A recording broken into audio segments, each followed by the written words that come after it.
அளந்துவிடு, நல் பண்பால் பிறரை வென்றுவிடு, மனதில் படித்த அழுக்குகளை, உன்னை மயக்கும் தீய நினைவுகளை, இனத்துள் மூண்ட பகைமையினை நீ இன்றி விலக்கி ஒன்றுபடு. எண்ணம் உயர்வாய் இருந்தாலே வரு ஏற்றம் சிறக்கும் தன்னாலே, மண்ணில் அனைவரும் நிகரின்றே பொது மாந்தர் நேயம் வளர்ப்போமே. இந்த கவிதைக்கு சொந்தக்காரர் பாண்டிச்சேரியை சேர்ந்த திருமாறன் அவர்கள். இந்த கவிதை அந்த நினைவோடு இதோ சிறப்பாக மலர்ந்து விட்டது நமது பயனுள்ள ஞாயிறு பேச்சு. மிக மிக மகிழ்ச்சியாகவும் அற்புதமாகவும் இன்றைய நாள் நாம் அனைவருக்கும் மலர்ந்திருக்கும் என்று நான் நம்புகின்றேன். இனிய மாலை பொழுதில் மீண்டும் உற்சாக வணக்கம் உறவுகளே. இவ்வேளையில் மக்கள் நல்வாழ்வு குழுவுக்கும் அத்தலைவர் நாடறிந்த தன்னம்பிக்கை தளபதி உயர் திரு பாசத்துக்கும் மதிப்புக்கும் உரிய ரேகோ ராசு அவர்களுக்கும் பல கோடி நன்றி மலர்களை தூவி நன்றியை தெரிவித்துக் கொள்கின்றேன். காரணம் இந்த ஞாயிறு பேச்சு நான் வாரம் வாரம் சொல்றதுதான். ஏன்னா அந்த வாரம் வாரம் புதிய நேயர்களும் வந்து கொண்டிருக்கிறார்கள். இந்த ஞாயிறு பேச்சு எவ்வளவு காலமா நடந்து கொண்டிருக்கிறது அவங்க கேட்க கூடும். அந்த அடிப்படையில் வருகின்ற மே மாதத்தை நாம் அடைந்து விட்டால் 5 ஆண்டு நிறைவு செய்கின்றோம். அது ஒரு பெரிய அற்புதமான ஒரு விஷயம். ஒரு நிகழ்ச்சியை எந்த தடையும் இன்றி 5 வருஷம் கொண்டு போறது சாதாரண விஷயம் இல்லை. அதனால்தான் மக்கள் நல்வாழ்வு குழுவுக்கும் அத்தலைவருக்கும் வேலையில் நன்றியை தெரிவித்துக் கொள்கின்றேன். அதே நேரத்தில் நிகழ்ச்சி மேற்பார்வையாக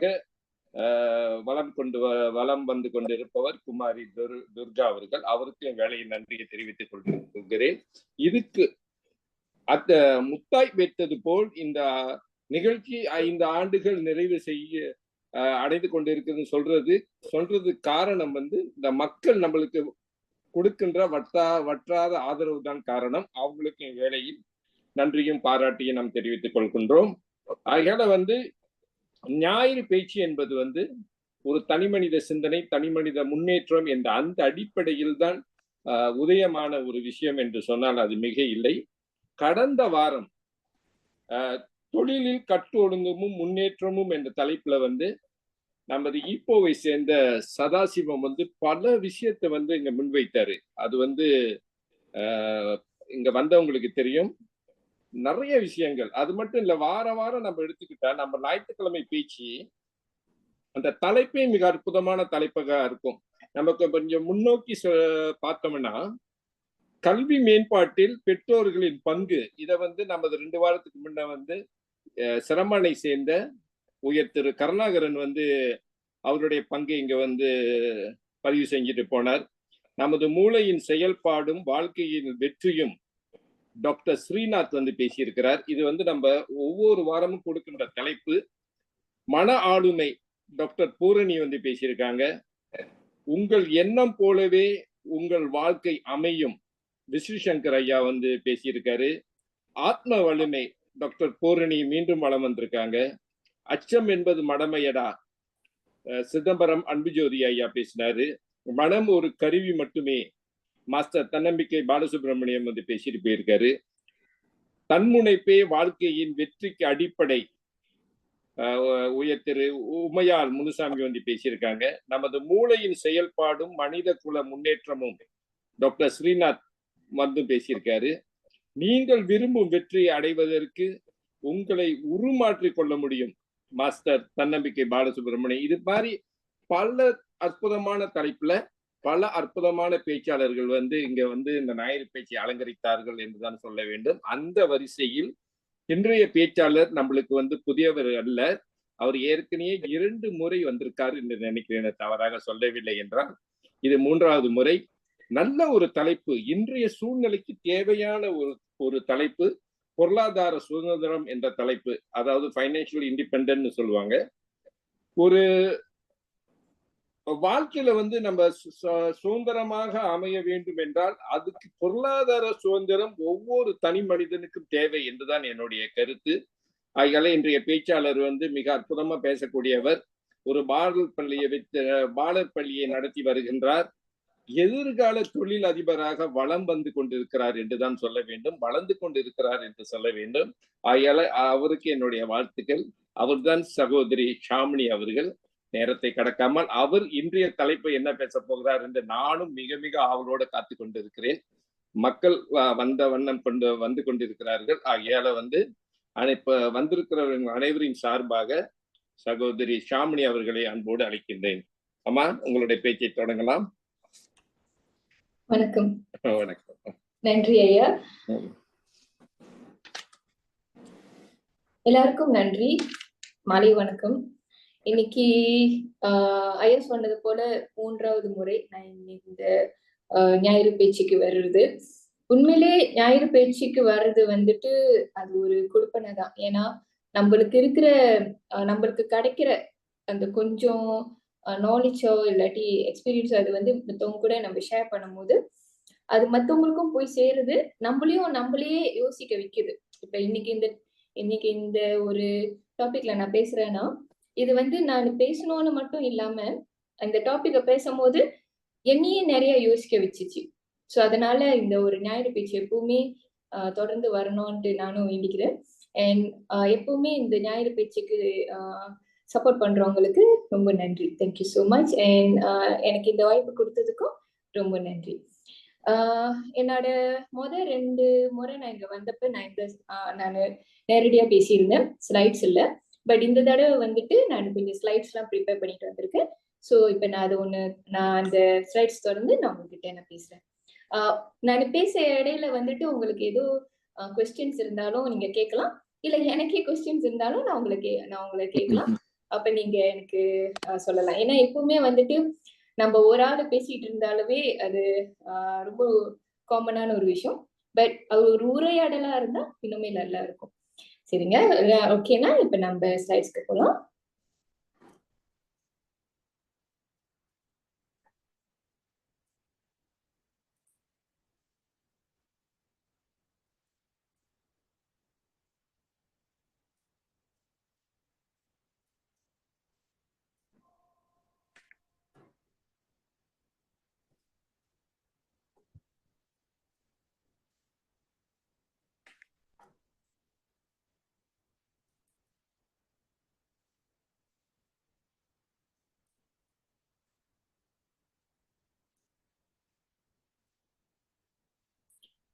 ஸ்லைட்ஸ் தெரியுதுங்களா?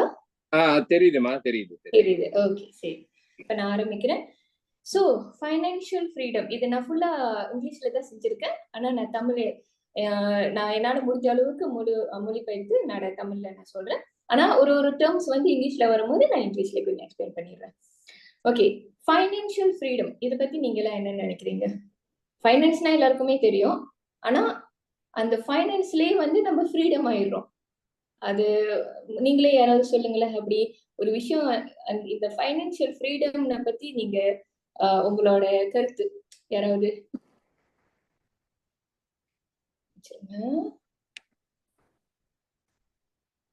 ஓகே,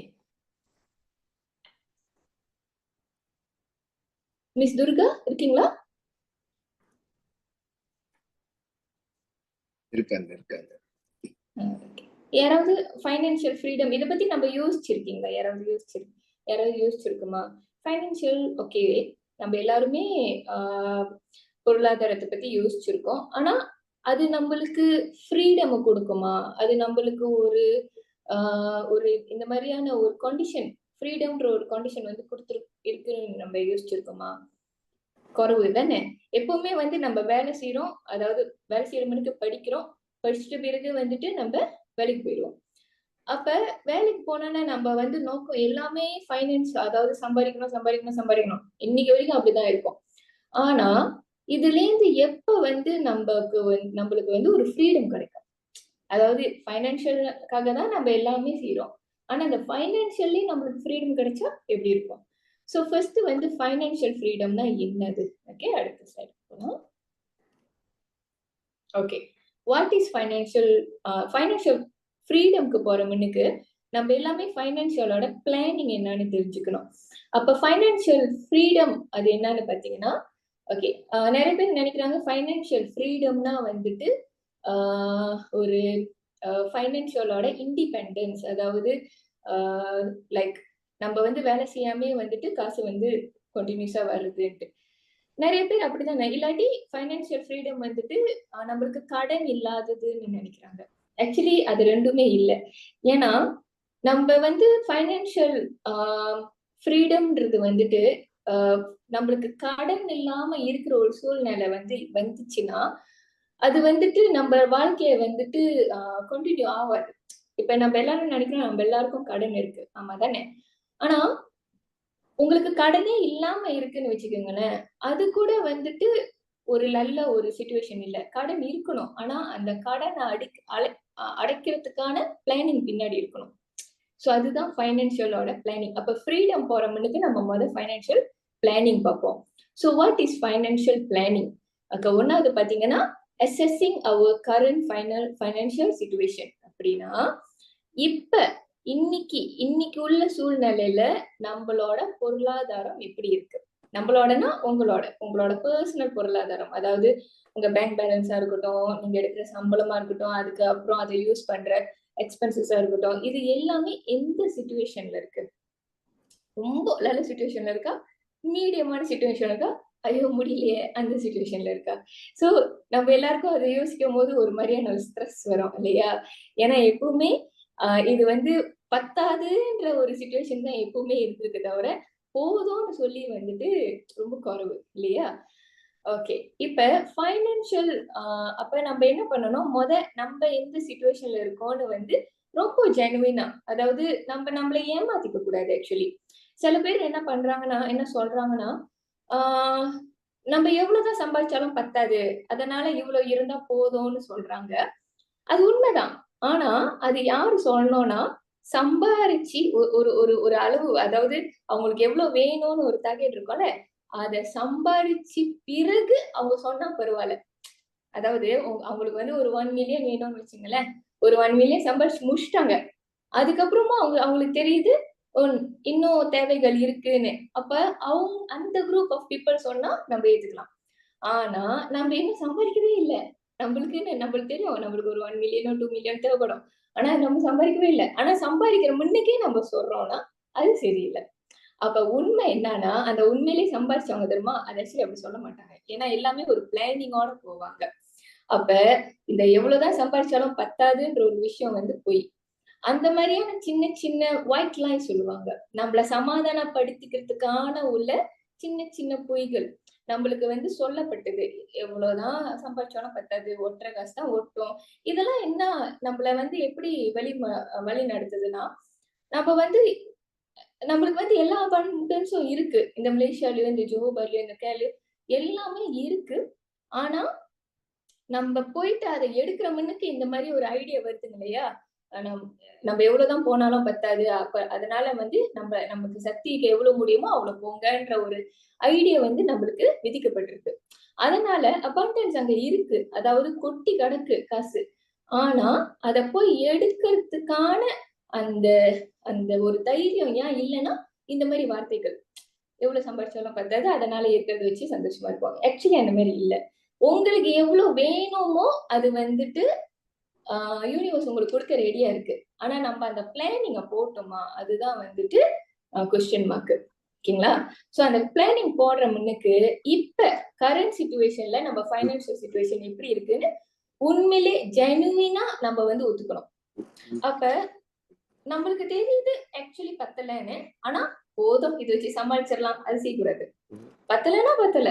இவ்வளவு வேணும்னா இவ்வளவு வேணும். அப்பதான் அடுத்த ஸ்டெப்க்கு நம்ம போ முடியும். இப்ப 1வது கரண்ட் ஃபைனான்சியல் சிச்சுவேஷன் நம்ம அசஸ் பண்ணிட்டோம். ஓகே அப்ப தெரியுது இந்த அளவு இருக்குன்னு. ஓகே. ஓகே இந்த அளவு தான் இருக்கு. ஏன்னா இது முன்னுக்கு நம்ம பிளான் பண்ணல. எப்படியோ இது வந்துருச்சு. இப்ப என்ன பண்றோம்னா 2வதுக்கு போறோம்.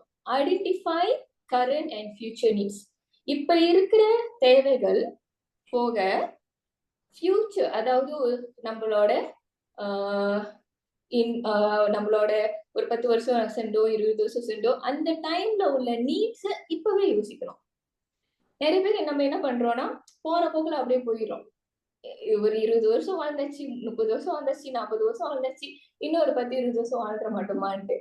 வாழ்வோம். ஆனா எப்படி இருக்குமோ அப்படியே தான் இருப்போம். இல்ல அத விட குறைவா போறதுக்கு ஒரு வாய்ப்பு இருக்கு. அப்ப இந்த மாரி இல்லாம, நம்பளுக்கு ஃபியூச்சர்ல ஒரு நீட் இருக்கு பார்த்தீங்களா? அத பத்தி நம்ம இப்பயே யோசிக்கணும். ஏன்னா அந்த உண்மையிலே ஃபியூச்சர்ன்றது வந்துட்டு இன்னைக்குள்ள வந்துட்டு இன்னைக்கு நம்ம ஒரு 10 வருஷம் சென்று யோசிக்கிறோம்னா, அதாவது இப்ப வந்து 2024 அந்த 2034 இன்னைக்கு நம்ம யோசிக்கலன்னா நாளைக்கு அந்த 2034ன்ற வருஷம் இன்னைக்கு ஆயிரும். புரியுதுங்களா? சோ ஃபியூச்சர் வந்து நம்ம இன்னைக்குதான் யோசிக்க முடியும். ஃபியூச்சர் வந்தாதான் யோசிக்க முடியாது. சில பேர் என்ன சொல்றாங்கன்னா, வரட்டும் டைம் வரட்டும், let's see how it goes. Nothing goes. அதுதான் நம்ம தான் அங்க போவோம். அது அங்கதான் இருக்கும். போ திடீர்னு இன்னைக்கு பார்த்தா 2034 இருக்கும். 10 வருஷம் தாண்டி இருக்கும். நிறைய பேர் இங்க சீனியர்ஸா இருக்கீங்க. உங்களுக்கே தெரியும். இப்ப நீங்க 40 வயசுல இருந்தீங்கன்னா, நீங்க 30 வயசுல இருந்தப்ப 10 வருஷம் எப்படி போனுச்சுன்னு உங்களுக்கே தெரியாது. நம்ம தானே. ஒரு 50 வயசுல இருந்தீங்கன்னா, நீங்க 40 வயசுல இருந்தப்ப 10 வருஷம் எப்படிதான் போனுச்சுன்னு உங்களுக்கு தெரியாது. சோ டைம்ன்றது இன்னைக்கு நம்ம பிளான் பண்ணலன்னா அதை நம்மளை தாண்டி ஓடிட்டே இருக்கும். சோ நம்மள இழுத்துட்டு போயிடும் ஆக்சுவலி. அதுதான் உண்மை. அதனால ஃபியூச்சர்ல நம்மளுக்கு என்ன நீட்னு நம்ம உண்மையிலே ஒண்ணு நம்ம வந்து எழுதி வச்சுக்கணும், இல்லாட்டி நம்மளுக்கு வந்து தெரிஞ்சுக்கணும். இதுல வந்து இன்னொரு நுணுக்கமும் இருக்கு. எப்படின்னா, நம்ம வந்து எந்த ஒரு அளவும் இல்லை ஆக்சுவலி ஆசைப்படுறதுக்கு. நம்மளுக்கு வந்து நிறைய விஷயங்களை வந்துட்டு ராங்கான கான்செப்ட்ல புரிய வச்சுட்டாங்க. எப்படின்னா, பணம்னா வந்து தப்பு, நிறைய பணம் வச்சிருக்கிறவங்க தப்பானவங்க, நிறைய சம்பாதிக்கிறவங்க ஏதோ தப்பா செய்யறாங்க, நிறைய சம்பாதிக்கிறவங்க வீட்டுல வந்து நிம்மதி இருக்காது, குறைவா சம்பாதிச்சாலும் ஓகே அது ஓகே. இது ஆக்சுவலி ஏன் தெரியுங்களா?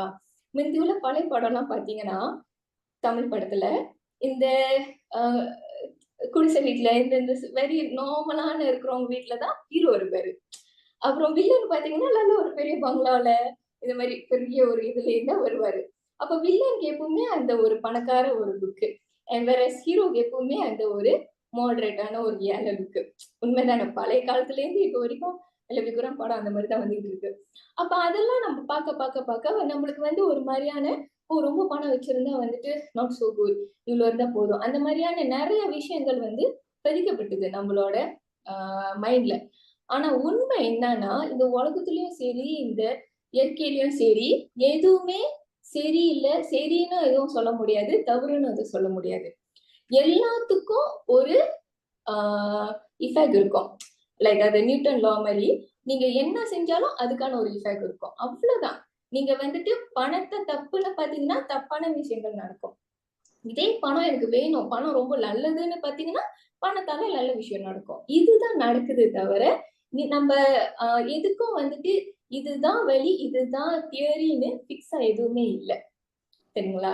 சோ அதனால நம்ம ஃபியூச்சர் நீட்ஸ்னு யோசிக்கிறோம்ல, அந்த நீட்ஸை வந்து எந்த ஒரு பாகுபாடு இல்லாம கொஞ்சமா அந்த மாதிரிலாம் யோசிக்காதீங்க. உங்களுக்கு உண்மையிலேயே ஒரு மெர்சிடிஸ் காடி வேணும்னா யோசிச்சிருங்க. இன்னொரு 10 வருஷத்துல எனக்கு ஒரு மெர்சிடிஸ் காடி வாங்கணும். உங்களுக்கு உண்மையிலேயே உங்க பிள்ளைய வந்துட்டு வெளிநாட்டுல போயிட்டு படிக்க வைக்கணும்னா யோசிச்சிருங்க. எதுவுமே வந்துட்டு இப்ப உள்ள காலகட்டத்தை நினைச்சு ஃபியூச்சரை வந்துட்டு எடை போடாதீங்க. ஏன்னா ஆசைன்றது வந்துட்டு அளவா இருக்கணும்ன்றது ஆக்சுவலி இல்ல. நீங்க ஆசைப்பட்டாதான் அதுக்கு ஏத்த விஷயங்கள் வந்துட்டு உங்களுக்கு கொடுக்கும். யாரு கொடுப்பாங்கன்னா நேச்சர் உங்களுக்கு தேடி வந்து கொடுக்கும்.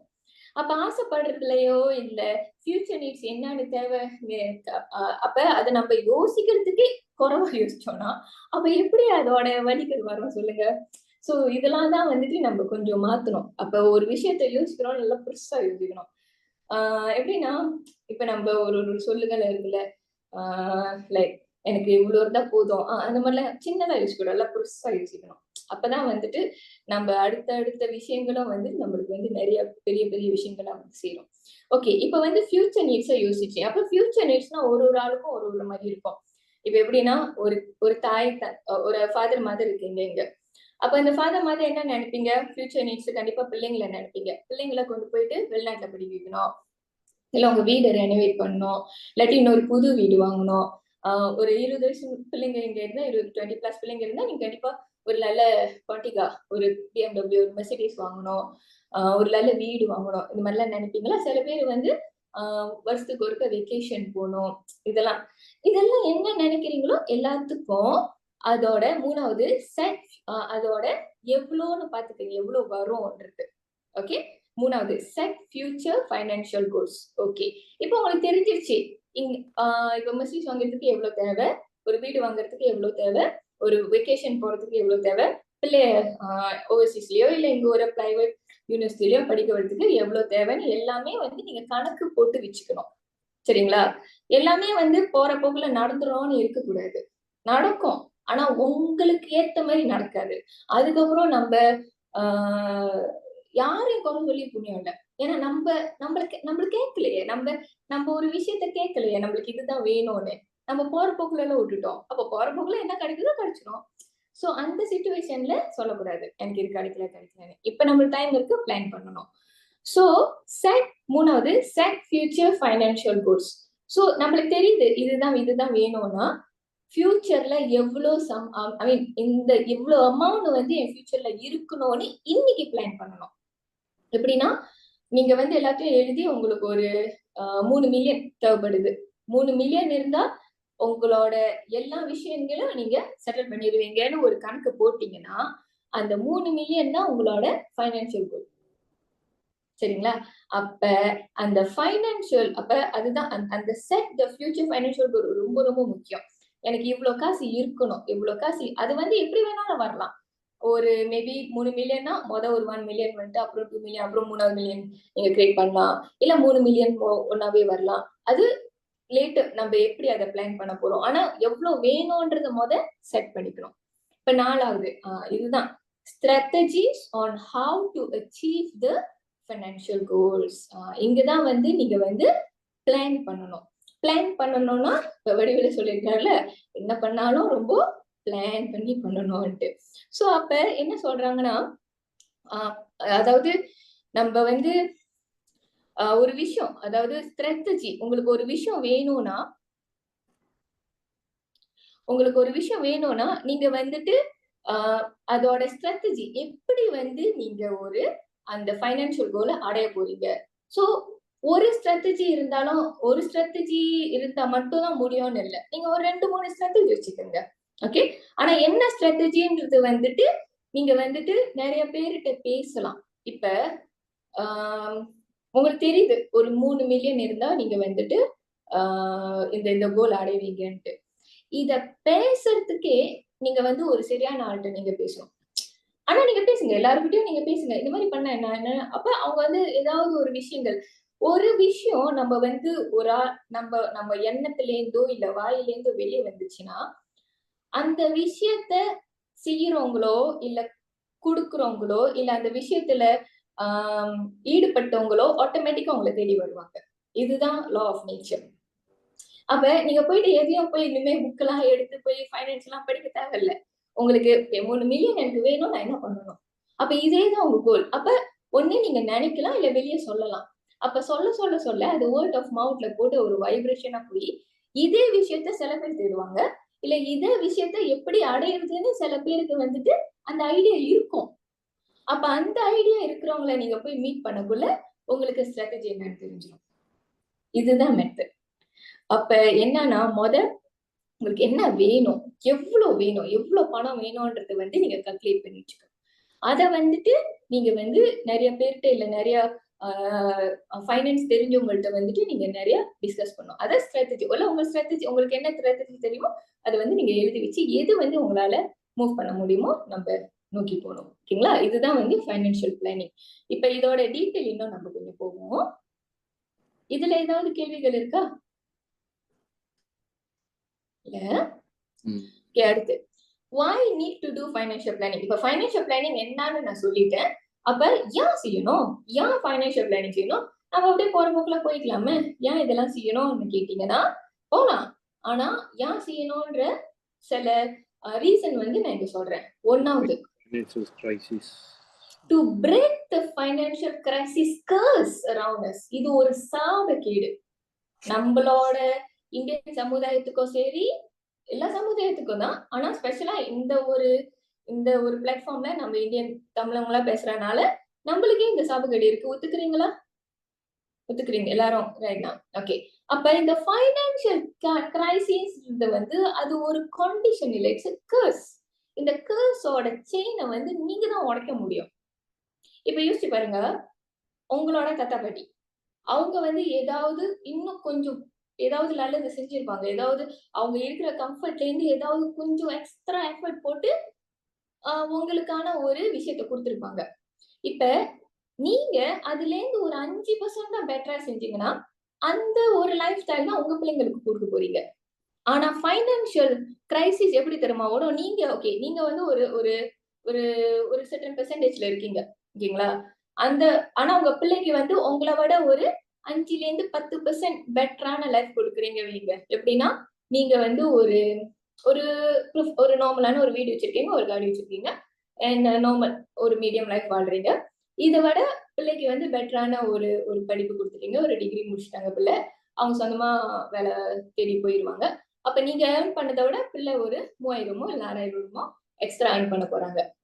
அப்படின்னா இது ஒரு 5 to 10% தான் உங்களோட நெக்ஸ்ட் ஜெனரேஷனை ஏத்தி வச்சிருக்கீங்க. ஆனா ஃபைனான்சியல் கிரைசிஸ் என்ன தெரியுமா பண்ணும்?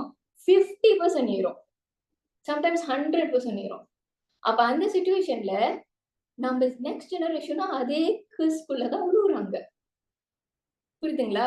நம்ப இவ்வளவுதான் ஏறுறோம். ஆனா ஃபைனான்சியல் கிரைசிஸ் இவ்ளோ ஏறும். அப்ப நம்ம என்ன பண்ணணும்? நம்ம ரிலாக்ஸா இருக்க முடியாது. ஓ! இதுதான் வந்து அந்த போற போக்குல போனோம்னா அடிச்சுட்டு போயிரும். அந்த ஃபைனான்சியல் கிரைசிஸ். இப்போ ஃபைனான்சியல் கிரைசிஸ்னா என்னன்னா, விலை உயர்வு, ஆம் பொருளோட விலை உயர்வு. இது எல்லாமே வந்து ஃபைனான்சியல் கிரைசிஸ் உள்ள வரும். அப்புறம் நம்மளுக்கு வந்து அ அந்த பையிங் பவர் இல்ல. ஒரு விஷயத்த நம்மளால வாங்க முடியாது. சோ அதெல்லாம் வந்துட்டு ஃபைனான்சியல் கிரைசிஸ்ல வருது. இதெல்லாம் ஒரு சாபக்கேடு. இதெல்லாம் வந்து நம்ம உடைக்கணும்னா, கணக்கான ஃபைனான்சியல் பிளானிங் நம்ம செய்யணும். போற போக்குல விட முடியாது நம்மளோட வாழ்க்கைய. ஏன்னா, நம்ம எப்படி வேணாலும் வாழலான்றது ஒரு ஒரு எண்ணம். இப்படிதான் வாழணும்ன்றது வந்துட்டு ஒரு ஒரு உயர்ந்த எண்ணம். அப்ப எத நம்ம சூஸ் பண்ண போறோம்? சரிங்களா? சரி 2வது பாருங்க. To fulfil the dream life. நம்ம கனவு வாழ்க்கை. கனவு வாழ்க்கை வந்து கனவுலயும் வாழ்ந்துடக் கூடாது. உண்மையிலேயே வாழணும். அப்ப எல்லாருக்கும் கனவு வாழ்க்கை இருக்கும்ல. எப்படின்னா மேபி என்னோட கனவு வாழ்க்கை வந்துட்டு நானு அ ஒரு அ எல்லா எல்லா நாட்டுக்கும் சுத்தி பார்க்கணும். இல்ல ஏழை பிள்ளைங்களுக்குலாம் உதவணும். சரி என்ன வேணாலும் உங்க கனவு வாழ்க்கையா இருக்கலாம். எல்லாரும் உங்க உங்க மனசு தொட்டு சொல்லுங்க. உங்களோட எல்லா கனவு வாழ்க்கையும், உங்க எல்லாரோட கனவு வாழ்க்கையும் நீங்க வாழ்ந்துட்டீங்களா? என்ன உள்பட இன்னும் இல்ல. அப்ப என்ன பண்ணணும்? நம்ப எல்லாரும் சேர்த்து என்ன பண்ணணும்? ஏன் இன்னும் இல்ல? கேள்வி நம்மளே கேட்கணும். ஏன்னா, நமக்குள்ள ஒருத்தவங்க இருக்காங்க. அதாவது நம்ம மனசாட்சின்னு நம்மளோட இன்னர் சைல்ட் சொல்லுவோம். அது கேள்வி கேட்குமே. நீ தானே சொன்ன இதெல்லாம் செய்யலாம், இதெல்லாம் செய்யலான்ட்டு. இப்ப நான் பெருசாயிட்டேன் நீ காட்டவே இல்ல இதெல்லாம் என் கண்ணுல. இப்ப 20ஸ்ல இருக்கிற பிள்ளைங்கலாம் கேட்டீங்கன்னா உங்களுக்கு தெரியும். படிக்கிறப்ப நீங்க நெனச்சிருப்பீங்க. இப்படிலாம் இருக்கலாம், அப்படிலாம் இருக்கலாம். ஆனா காணுமே. லைஃப்ஸ் த ட்ரீம் லைஃப் எப்ப வாழ போறோம்? சோ, அந்த டைம் ஓடி, ஓடி, ஓடி அதுக்கப்புறம் டைம் முடிஞ்சிரும். நம்மளுக்கு டைம் முடிஞ்சிரும். அப்புறம் ட்ரீம் லைஃப் ட்ரீமாவே போயிரும். அப்ப அந்த ட்ரீம் லைஃப வாழணும். உண்மையிலேயே வாழணும். அதுக்கு பேர் தான் உண்மையிலேயே நம்ம வாழ்ந்து முடிச்சோன்ற ஒரு ஒரு ஒரு situation. Next to secure the future for our children. நம்ம சில்ட்ரனோட ஃபியூச்சர நம்ம செக்யூர் பண்ணலன்னா யாருமே பண்ண மாட்டாங்க. அந்த சிச்சுவேஷன்ல கவர்மெண்ட்ட குறை சொல்லக்கூடாது. ஏன்னா, கவர்மெண்ட் வந்துட்டு ஒரு அளவு நம்மளுக்கு எல்லாருக்குமே ஆ ஒரு எந்த ஒரு சிஸ்டம்லயும் சரி, அவங்க செய்றாங்க. ஆனா, நம்பளோட ஒரு நம்பளோட எஃபர்ட் என்னது? ஈவன் எம்ஜிஆர் பாட்டுல கூட நான் கேட்டிருக்கேன். ஆ அதாவது ஆ அ நாடு என்ன செஞ்சது எனக்கு ஏன் கே அ ஏன் அந்த மாரி கேட்கிறீங்க? நீங்க என்ன செஞ்சீங்க நாட்டுக்கு? சோ உங்க சில்ட்ரனுக்கு செய்யறது தான் நீங்க நாட்டுக்கு செய்யறது உண்மையிலே. அப்ப to future our children's to future the to secure the future of our childrenனா அவங்களுக்கு சரியான படிப்புக்கு வந்து நம்ம ஃபைனான்சியல் பிளானிங் பண்ணி வச்சுட்டோமா? உண்மையிலே அவங்க என்ன படிக்க போறாங்க? இல்ல உண்மையிலே அவங்க என்ன செய்ய போறாங்க? ஒரு பிசினஸ் பண்ண போறாங்கன்னா என்ன பண்றது? அவங்களுக்கான காசு சேர்த்து வச்சுட்டோமா? இல்ல அவங்க சொந்தமா தேட போறாங்களா? சோ இதெல்லாம் தான் நம்ம கொஸ்டின்ல இருக்கணும். செய்யலையா நம்ம என்ன பண்ணலாம்? இந்த கொஸ்டின்லாம் நம்மளுக்கு ஓடிட்டே இருக்கணும். 4வது to stand out as a respected community. நம்ம கம்யூனிட்டி வந்துட்டு நம்மள பார்த்தா மித்தவங்களுக்கு வந்து நம்ம மேல ஒரு மரியாதை வரணும். அந்த மரியாதை எங்க வர்றோம்னா, நம்மளுக்கு வந்து எல்லாமே இருக்கு. அந்த ஒரு இதுல தான் நம்மளுக்கு வந்து மரியாதை வரும். நம்ம ஒரு இடத்துல வந்து கையேந்தி இருக்கக்கூடாது. நம்ம மித்தவங்களுக்கு உதவி செய்யற கம்யூனிட்டியா இருக்கணும். அப்பதான் அந்த மரியாதை வந்து தானா வரும். நான் வந்து ஒரு டியூஷன் சென்டர் வச்சிருக்கேன். ஆக்சுவலி தடிக்கால டியூஷன் சென்டர்.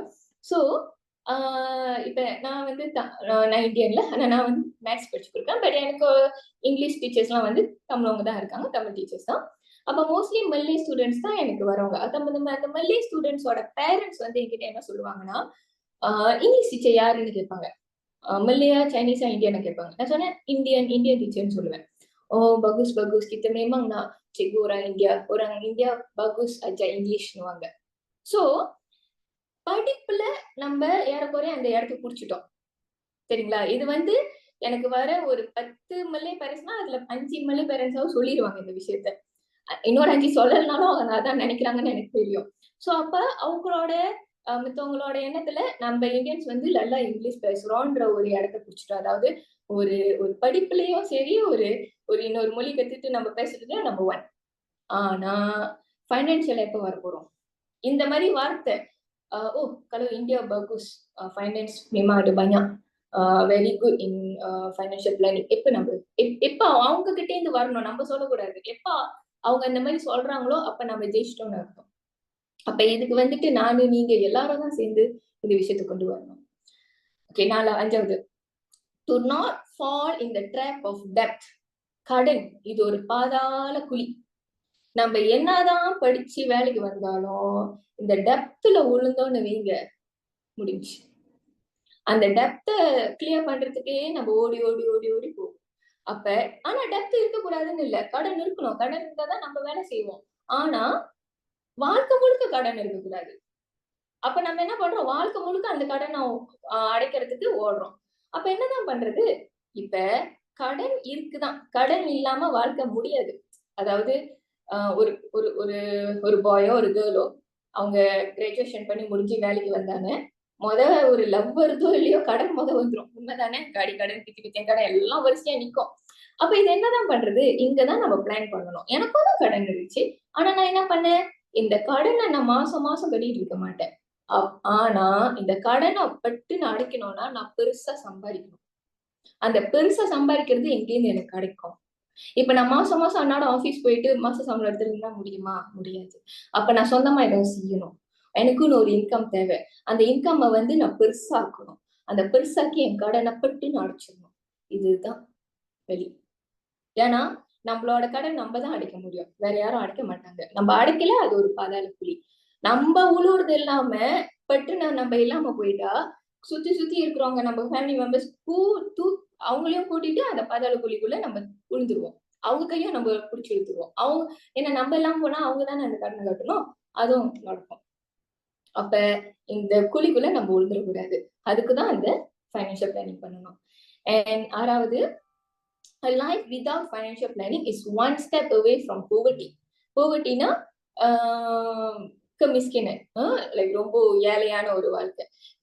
இப்ப உள்ள சிச்சுவேஷன்ல யாருமே அவ்வளோ ஏழைகள் இல்ல இல்லையா? அதாவது என்னது அன்றாட வாழ்க்கைக்கு வந்து நம்மளுக்கு இன்கம் வராம இருக்கிறது அந்த மாதிரி இல்ல. ஆனா உங்களுக்கு ஒண்ணு தெரியுமா, நம்ம அந்த மாதிரி இல்லாதனாலதான் இந்த ஃபைனான்சியல் பிளானிங் எல்லாம் பண்ண மாட்டோம். ஏன்னா நம்மளுக்கு தெரியுது மாசம் மாசம் எல்லாம் வந்துருது. இருந்தாலுமே அப்படி இருக்கிறதா வந்து ஒரு ஒரு ஸ்டெப் விழுந்துச்சுன்னா கூட அந்த போவர்ட்டிக்கு நம்ம போயிடுவோம். ஏன் தெரியுங்களா?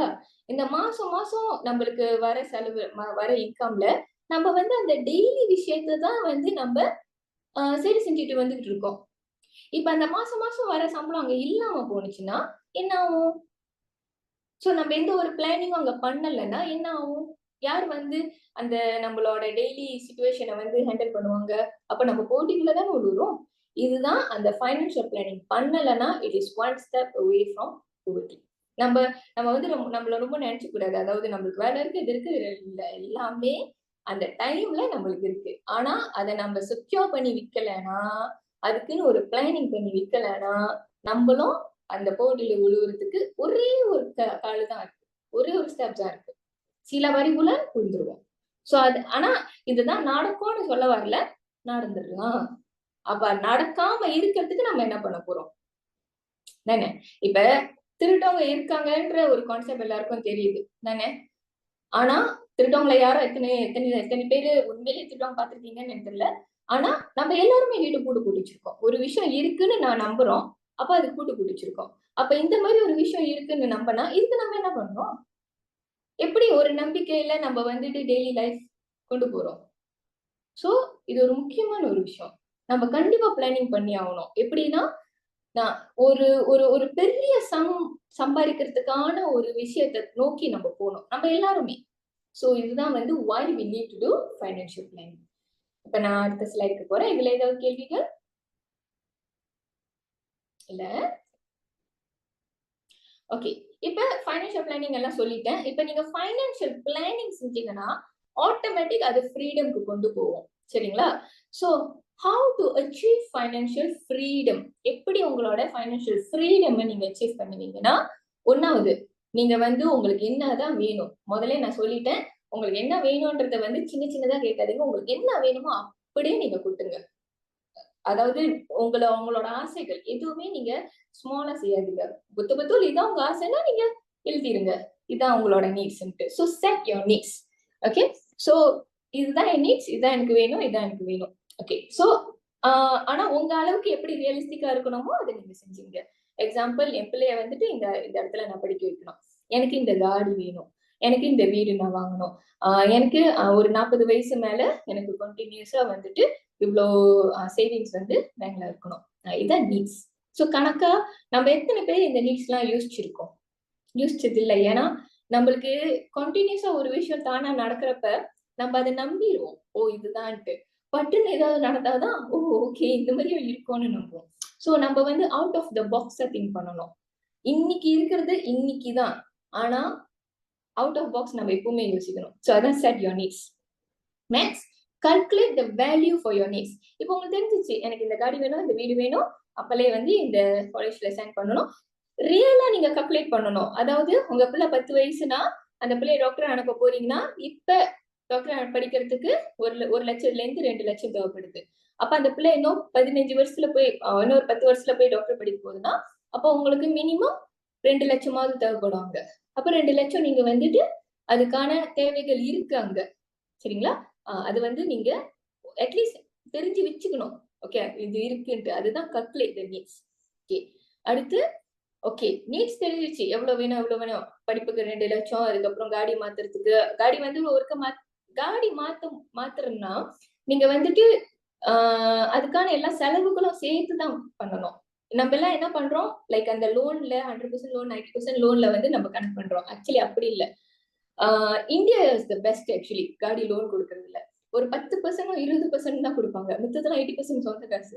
ஆக்சுவலி அப்படிதான் கொண்டு வரணும். அப்பதான் கடனாளியா நம்ம ஆக மாட்டோம். அப்ப வந்து ஆனா நம்ம வந்து நேச்சுரலா அப்படி யோசிக்கணும். அந்த கடனை போக எக்ஸ்ட்ரா 50% அந்த காடியோட காசு என் கையில கேஷா இருக்கு. அந்த மாதிரி யோசிக்கணும். சோ அதெல்லாம் கல்குலேட் பண்ணி உங்களுக்கு 1 மில்லியன் 2 மில்லியன் இருக்குன்னு வச்சுக்கோங்க. தேவைப்படுதுன்னு வச்சுக்கோங்க. அதுதான் யோனி. இப்ப மோஸ்ட் இம்பார்ட்டன்ட் எப்படி இந்த மில்லியன் கணக்கை வந்து நீங்க சம்பாதிக்க போறீங்க? ஓகேங்களா? இல்லாட்டி எத்தனையோ உங்களுக்கு வந்து ஒரு 5 லட்சம் தேவைப்படுதோ, ஒரு 6 லட்சம் தேவைப்படுதோ, இதை எப்படி நீங்க சம்பாதிக்க போறீங்க? 3வது அதுதான் அந்த வழி. Generate your own unlimited income. இதுதான் ரொம்ப ரொம்ப ரொம்ப முக்கியம். ப்ளீஸ் ஹைலைட் பண்ணீங்க. எல்லார்கிட்டயும் சொல்லுங்க. முடிஞ்ச அளவு இது ஒரு மந்திரமா மாத்தீங்க. Generate your own unlimited income. Okay. ஒரு விஷயத்த வந்து இங்க நான் ஹைலைட் பண்ண விரும்புறேன். இந்த உலகம் அதாவது இந்த நாடு இங்க உள்ள பாலிடிக்ஸ் எல்லாமே ஒரு விஷயத்துல இயங்குது. அது என்னன்னா பிசினஸ். சோ நீங்க நினைக்கலாம் ஈவன் கவர்மெண்ட் எப்படி கவர்மெண்டே ஒரு பிசினஸ் தான் ஆக்சுவலி. அதுவும் வந்துட்டு ஒரு பிசினஸ்ல தான் ஓடுது. இப்ப நீங்க வேலை செய்யற செக்டர் எப்படி ஆக்சுவலி நம்ம தான் எம்ப்ளாயியா இருக்கோம். ஆனா நம்ம அந்த பெரிய ஒரு செக்டரை பார்த்தோம்னா அது அந்த whole company is doing a business. அந்த whole company is doing a business. அந்த ஒரு பெரிய ஃபைனான்சியல் செக்டர்ல நம்ம வந்து ஒரு ஸ்டாஃபா அங்க உட்காந்துருக்கோம். அப்ப இந்த உலகமே பிசினஸ்ல தான் ஓடுறப்ப நம்மளுக்கும் வந்துட்டு நம்மளுக்கு தேவை எதுனா நம்ம வந்து உங்களோட ஓன் இன்கம் வந்து நீங்க ஜெனரேட் பண்ணிக்கணும். விச் இஸ் உங்க கையில ஒரு பிசினஸ் இருக்கும். ஒரு பிசினஸ் உங்க கையில இருந்தாதான் இந்த உங்களோட அன்லிமிட்டெட் இன்கம் ஏன் ஜெனரேட் பண்ண முடியும்னா உங்களுக்கு தான் தெரியும் எவ்வளவு தேவைன்ட்டு. அப்ப உங்களோட தேவைகள் ஏத்தபடி நீங்க உங்களை புஷ் பண்ணுவீங்க அந்த பிசினஸ வந்து பெருசாக்குறதுக்கு. என்ன பிசினஸா இருக்கட்டும், உங்களுக்கு என்ன பிசினஸ் வருதோ அதை நீங்க ட்ரை பண்ணலாம். ஆனா அந்த பிசினஸ் அந்த ஒரு பிசினஸ் பத்தி உங்களுக்கு தெரியுது, தேவைகளும் தெரியுது. எல்லாரும் பிசினஸ் பண்றாங்கன்னா நீங்க பண்ணக்கூடாது. உங்களோட தேவை என்ன? இந்த பிசினஸ் இந்த தேவைகளை பூர்த்தி பண்ணுமா? 1வது கேள்வி. 2வது கேள்வி, இந்த தேவைகளை எத்தனை வருஷத்துக்குள்ள பூர்த்தி பண்ணும்? அந்த கால்குலேட் எல்லாம் பண்ணிட்டு தான் நீங்க அந்த பிசினஸ் ஆரம்பிக்கணும். சரிங்களா? அதான் set a time line to achieve the income needed for your needs. இப்ப நான் ஏன் வந்துட்டு பிசினஸ் தான் செய்யணும், நீங்க ஏன் வந்து எம்ப்ளாயா இருந்து செய்ய முடியாதுன்ற ஒரு கேள்வி நீங்க மேபி கேட்கலாம். உண்மையிலேயே செய்ய முடியாது. ஏன்னா உங்களோட நீட் வந்துட்டு ஒரு அளவு இருக்கும் இல்லையா? அந்த நீட்டுக்கு பிரகாரம் வந்துட்டு நம்ம எடுக்கிற பேஜஸ் எப்பவுமே குறைவா தான் இருக்கும். ஏன்னா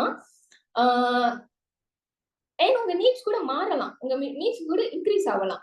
ஆனா நம்ம வந்து ஒரு எம்ப்ளாய்மெண்ட்ல இருந்தோம்னா நம்மளோட எம்ப்ளாய்மெண்ட் லெவல் ஆஃப் அந்த ரிசீவிங் த சேலரி வந்து ஸ்டாட்டிக்கா இருக்கும், இவ்வளவுதான். ஈவன் ஏற்றம் இருந்தாலும் ரொம்ப குறைவா இருக்கும்.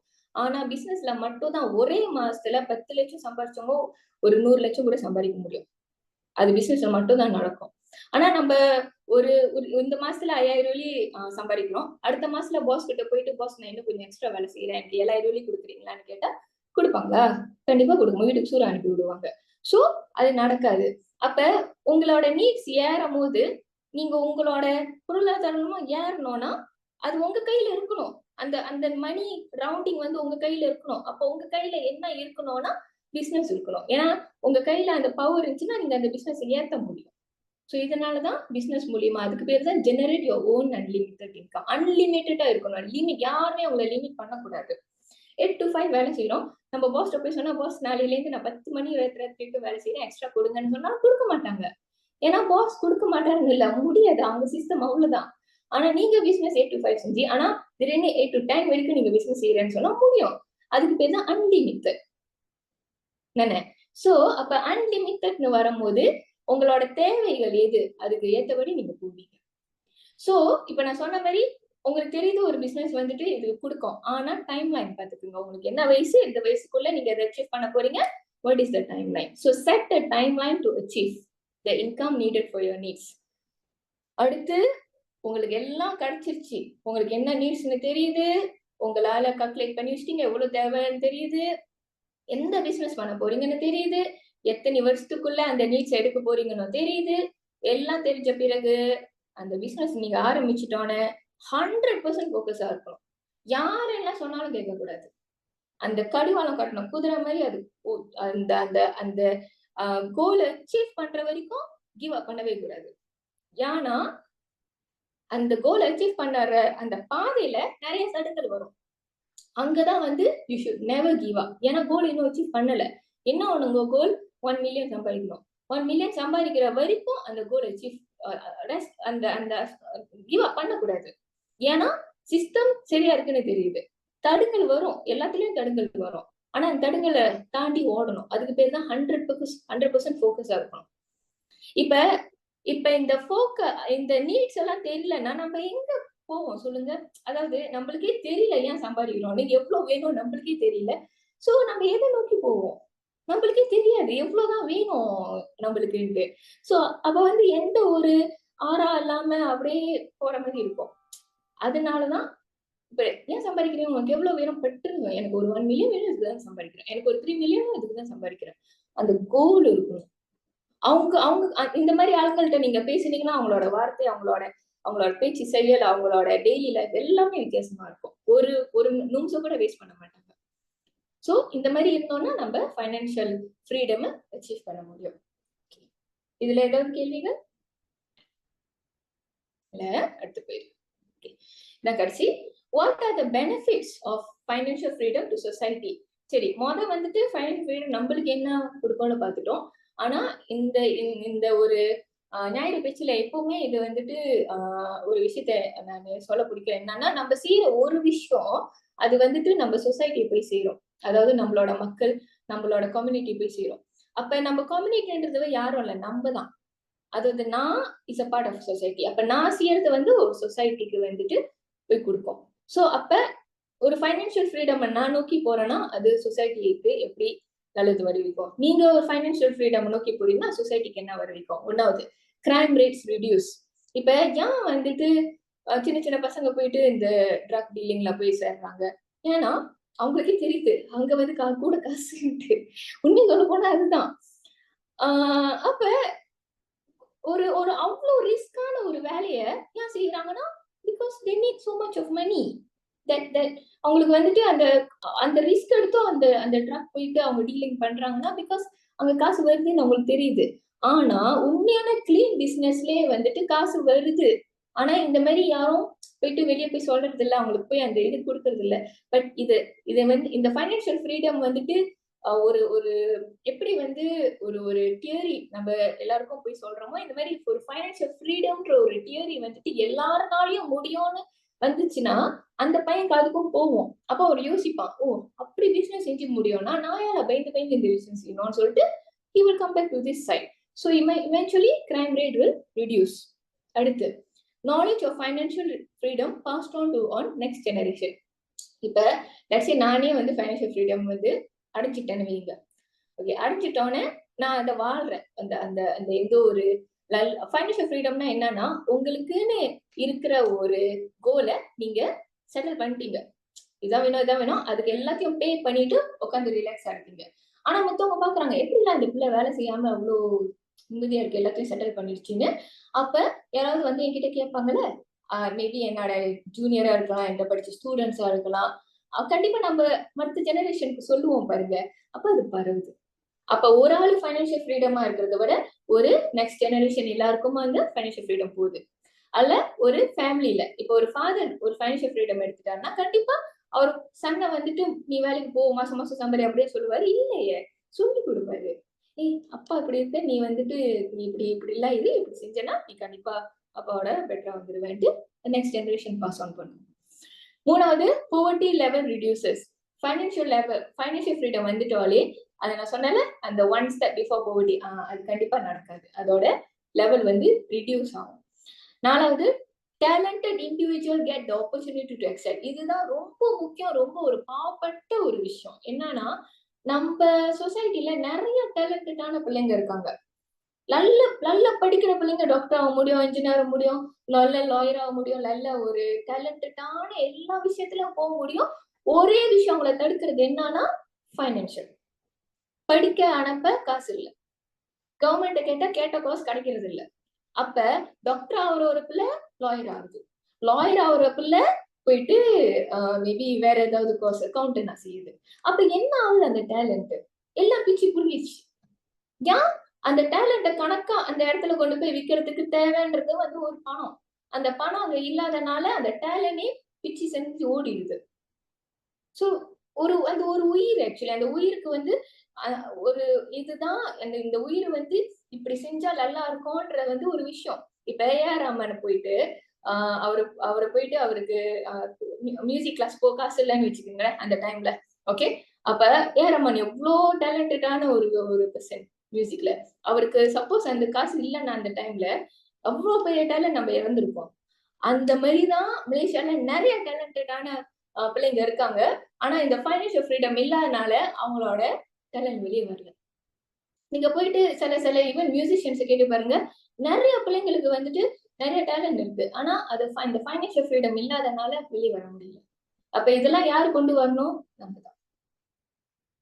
நாலாவது be a part of government's wealth for stable economy. ஒரு சொசைட்டி ஒரு சொசைட்டில ஒரு சில பேர் வந்து வெல்த் அதாவது ஃபைனான்சியல் ஃப்ரீடம் அடைஞ்சு ஒரு நல்ல லெவல்ல இருந்து டேக்ஸ் எல்லாம் கட்டி அப்படி இருந்தாலே நம்மளோட எக்கானமி வந்து would be much better. Like நம்ம கண்ட்ரி கூட துபாய் மாதிரி கூட இருக்கலாம் ஆக்சுவலி. ஆனா ஏன் அந்த மாதிரி இல்லைன்னா அந்த தனி மனிதனோட ஃபைனான்சியல் ஃப்ரீடம் இன்னும் கிடைக்கல. இது வந்து யார் கையிலயும் இல்லை, நீங்க தான் தேடணும். ஸோ தேடும் போது எக்ஸ்கியூஸ் கொடுக்க கூடாது. இதுதான் செய்யணும்னு தெரிஞ்சிச்சுன்னா செய்யுங்க. ஸோ இது இவ்வளவுதான் என்னோட உரை இன்னைக்கு. ஆனா இதை பத்தி இன்னும் டீட்டெயிலா இந்த ஃபைனான்சியல் ஃப்ரீடம் எப்படிதான் செய்யறது நான் போய் தேடினேன், எனக்கு கிடைக்கலன்னா ஏன்னா ஒரு 45 மினிட்ஸ்ல நம்ம நிறையவும் பேச முடியாது. என்ன நீங்க பர்சனலா கால் பண்ணலாம், நான் இன்னும் நிறைய ஐடியாஸ் உங்களுக்கு தரேன். இதுடன் நான் முடிச்சுக்கிறேன். ரொம்ப நன்றி. வணக்கம். வணக்கம். உங்க ஸ்லைட் ஒன்று ஸ்கில் இந்த இருங்க. ஓகேம்மா. வணக்கம் வணக்கம் வணக்கம். அற்புதமா பல விஷயத்த, பல இன்ஃபர்மேட்டிக்கான விஷயத்த வந்து நீங்க ஷேர் பண்ணீங்க. அற்புதமான ஒரு விஷயம். ஆரம்பத்திலே financial freedom, what is financial planning அப்படின்லாம் நீங்க சொல்லியிருந்தீங்க. அதாவது நம்மளுடைய வருமானத்தை உயர்த்தி கொள்ளணுன்றதே வந்து ஒரு வகையான ஃபைனான்சியல் பிளானிங் தான். அப்ப நீங்க இன்னொரு வார்த்தை சொன்னீங்க, நம்ம எவ்வளவு சம்பாதிச்சாலும் வந்து சில நேரம் நம்மளுக்கு பத்த மாட்டேங்குது அப்படின்னு சொல்ல போது என்ன ஆகுதுன்னா, வருவாய்க்கு அதிகமான செலவு. ஒரு வருவாய் எடுக்கிற காசை விட செலவு அதிகமா இருக்கு. இப்பதான் நம்ம ஐயன் திருவள்ளுவரையும் நம்ம கூப்பிட வேண்டியது இருக்கு. அவரும் ஒரு பொருளாதார கருத்தை சொல்லியிருக்காரு. ஆகாது அளவிட்டு தாயினும் கேடில்லை, போகாது அகலா கடை அப்படின்னு ஒரு விஷயம். வருகின்ற வருவாய் சிறிதாக இருந்தாலும் தப்பில்லை, ஆனா அது உங்களை விட்டு போது பெருசா இருக்கக்கூடாது.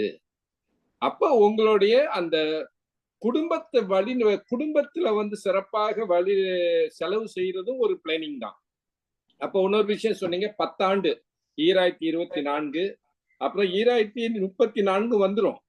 அப்ப நம்ம சரியான ஒரு பிளானிங் செய்யலன்னா இன்னைக்குள்ள 4 மாதிரி தான் 2034 இருக்குன்னு மிக சிறப்பா சொன்னீங்க. அற்புதமான விஷயம். ஏன்னா 2014 வந்துச்சுமா, 14 வந்துச்சு. இப்ப நம்ம 2024 இருக்கோம். அப்ப 14ல சரியா ஒரு விஷயத்த கான்கிரீட்டா நம்ம பிளான் பண்ணியிருந்தா இன்னைக்கு நம்ம அறுவடை செஞ்சிருக்கலாம். அது ஒண்ணுமே செய்யலன்னா 2014 மாதிரி தான் 2024 இருக்கும், 2034 அமையும். ஆகையால ரொம்ப சொன்னீங்க. அதாவது அளவுக்கு மீறி பணம் வைத்திருந்தால் அவனும் திருடனும் ஒன்றாகும் அப்படின்னு சொல்லிட்டு திரைப்பட பாடல். அதெல்லாம் நம்ம ஏத்துக்க முடியாது. காரணம் வந்து ஒரு அறப்பணி செய்யறதுக்கு கூட நம்மளுக்கு பணம் தேவை. இன்னைக்கு வந்து டாடா நிறுவனத்தை பத்தி நம்ம கேள்விப்பட்டிருக்கோம். அதுல இருந்து அவரு எத்தனையோ விழுக்காடு பணத்தை வந்து அறப்பணி செஞ்சுக்கிட்டு இருக்காரு. ஏன் நம்ம கடல் கடந்து பேசணும்? நம்ம மலேசியா நாட்டிலேயே எனக்கு தெரிஞ்சு புத்திரி சுலிசோத்தோட நிறுவனர் தத்தோ ஏபி சிவம் அவர்கள் அற்புதமான ஒரு மனிதர். அவருடைய பணம் அறப்பணிக்கு செஞ்சுக்கிட்டு இருக்காரு. நான் இடையில கேள்விப்பட்ட ஒண்ணு, ஒரு ஆதரவற்ற இல்லத்துக்கு வந்து அவரு வந்து ஒரு சொகுசு வேன் வாங்கி கொடுத்திருக்காரு. பணம் இருந்ததாலதான், அந்த பணம் நல்ல மனிதர்கிட்ட இருந்ததாலதான் அது நல்ல பணிகளுக்கு போய் அது வந்து சேருது. அதனால வந்து பணம் என்பது ஒரு முக்கியமான ஒரு அங்கம். அதை நம்ம எப்படி பயன்படுத்த போறோம், அதுதான் நம்ம முக்கியமான ஒரு விஷயம். ஃபைனான்சியல் கிரைசிஸ் அப்புறம் இன்ஃபிளேஷன் ரேட், இது ரெண்டும் ரொம்ப முக்கியமான ஒரு விஷயம். நம்மளுடைய மாதாந்திர வருமானம், அதாவது ஒரு இடத்துல நம்ம சேலரிக்கு வேலை செய்யறோம், சம்பளத்துக்கு. அந்த சேலரி சம்பளத்தை எடுத்துக்கிட்டு இன்ஃபிளேஷன் ரேட்டோட நம்ம போட்டி போட முடியாது.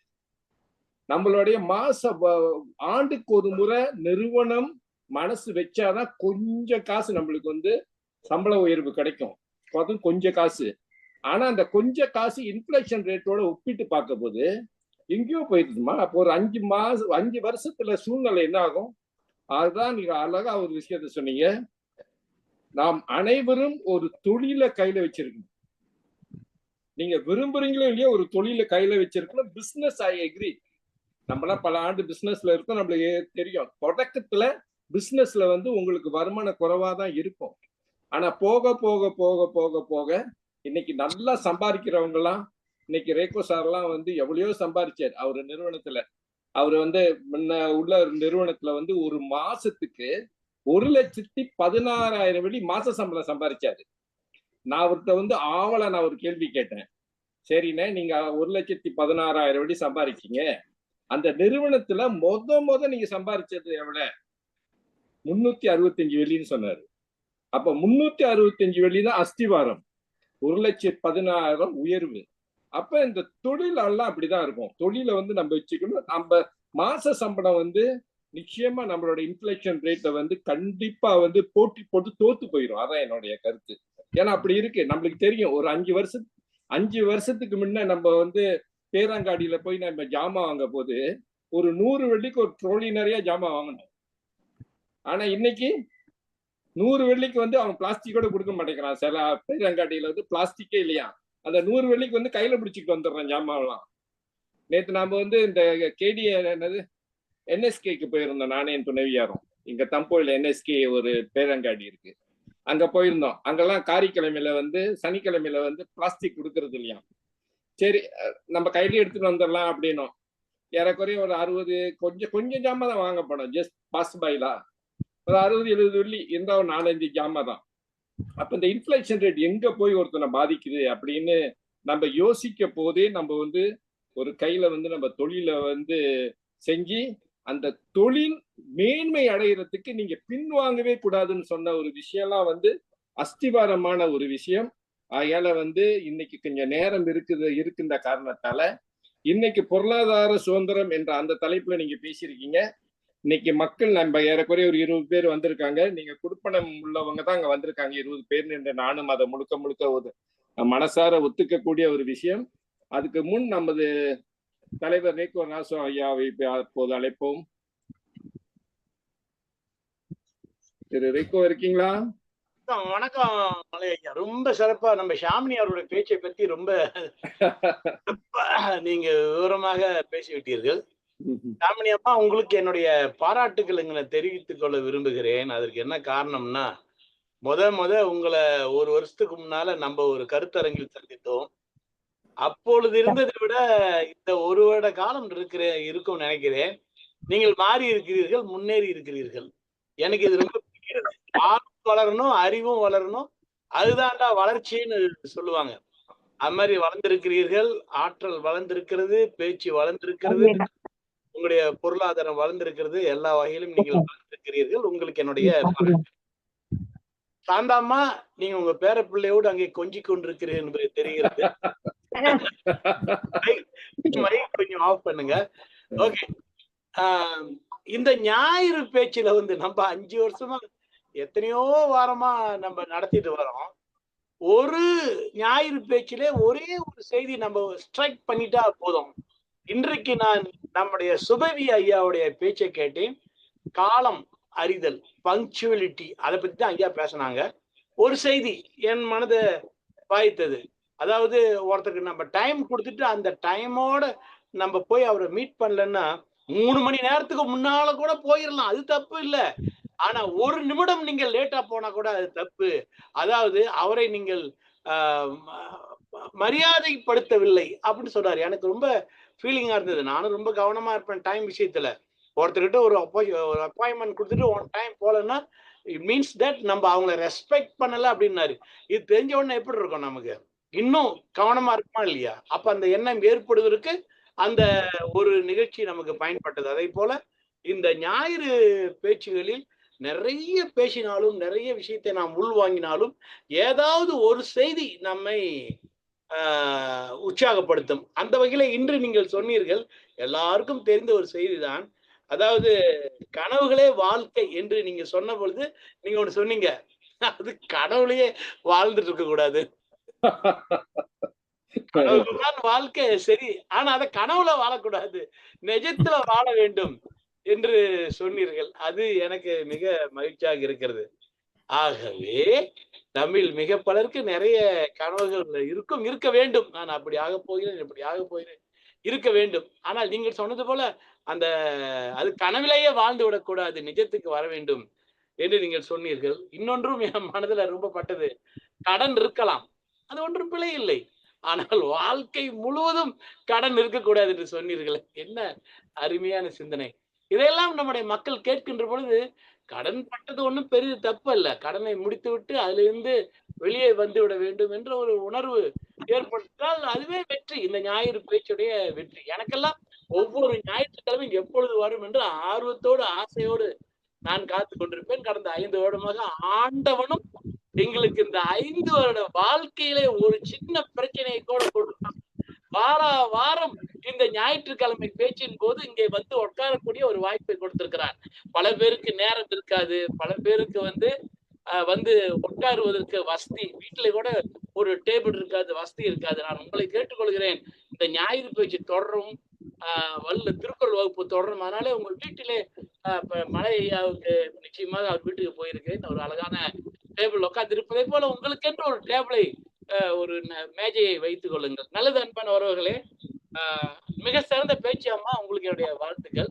உங்களுக்கு நான் இன்னொரு வகையிலேயும் பாராட்ட விரும்புவதற்கு காரணம் என்னவென்றால், ஒரு மனிதன் தனக்காகவும் வாழ வேண்டும், பிறருக்காகவும் வாழ வேண்டும். அந்த பிறருக்காக என்பது எது என்றால், நம்முடைய தகுதி என்னவோ, சக்தி என்னவோ, நம்மால் என்ன செய்ய முடியுமோ அதை வாலண்டரிலி செய்ய வேண்டும் என்று மனிதர்கள் நினைக்க வேண்டும். அப்பதான் அவன் குடும்பத்துக்கு வாழ்றான், சமுதாயத்துக்கு வாழ்றான். நீங்கள் அப்படித்தான். உங்கள் வாழ்க்கையிலே நீங்கள் காப்புறுதி செய்கிறீர்கள், கிண்டர் கார்டன் நடத்துகிறீர்கள், இதுவெல்லாம் என் பாராட்டுகள். இன்று இந்த பேச்சில நீங்கள் காப்புறுதி செய்கிறீர்கள் என்று ஒரு வார்த்தை கூட சொல்லாமல் இங்கே பேசினீர்கள், உங்களுக்கு என் பாராட்டுகள். ஆனால் நீங்கள் என்னை அழைத்து, ஐயா நான் இந்த ஞாயிறு பேச்சிலே பங்கெடுத்துக் கொள்கிறேன் என்று சொன்னபோது நானே பரவாயில்லையே, நானே ஞாயிறு பேச்சு ஒவ்வொரு வாரத்துக்கும் ஒரு பேச்சாளர் அழைத்துக் கொண்டிருக்கேன். அடுத்த வாரம் கூட இங்க இருக்கிற சகோதரி மலர்கொடி அவருடைய அண்ணார் நான் அடுத்த வாரம் பேசுகிறார். நான் அவரும் ஜோபியில் இருப்பவர் தான். வாரம் நான் பேச்சாளருக்கு நான் தேடிக்கொண்டிருப்பேன். ஆனால் நீங்கள் அழைத்து ஐயா நான் பேச என்று சொன்னீர்களே, அது எனக்கு இந்த நன்றி. ஆகவே நன்றி. எங்கள் பேச்சு மலை ஐயா பேச்சும் என் பேச்சும் கொஞ்சம் நீட்டி விட்டதோ,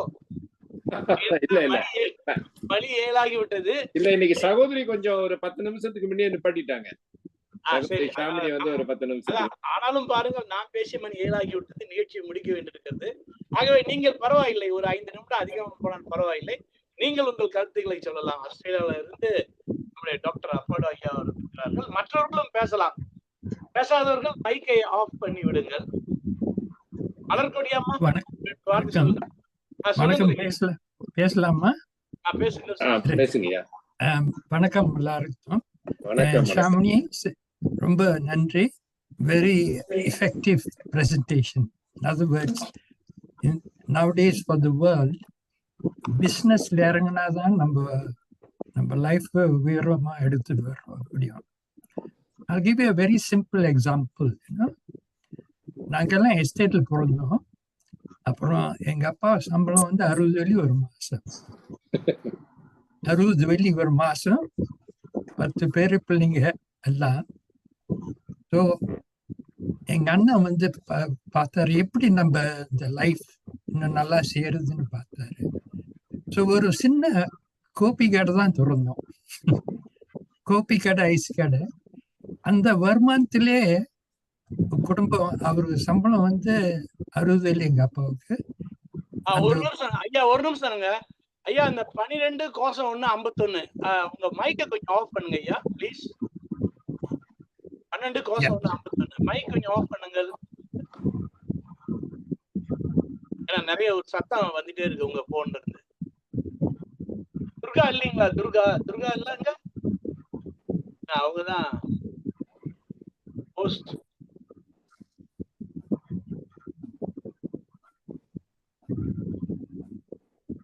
சரி, அவரு போல இருக்கு. சாரி, மன்னிக்கும். துர்கா, அந்த 120151 கொஞ்சம் மியூட் பண்ணுங்க.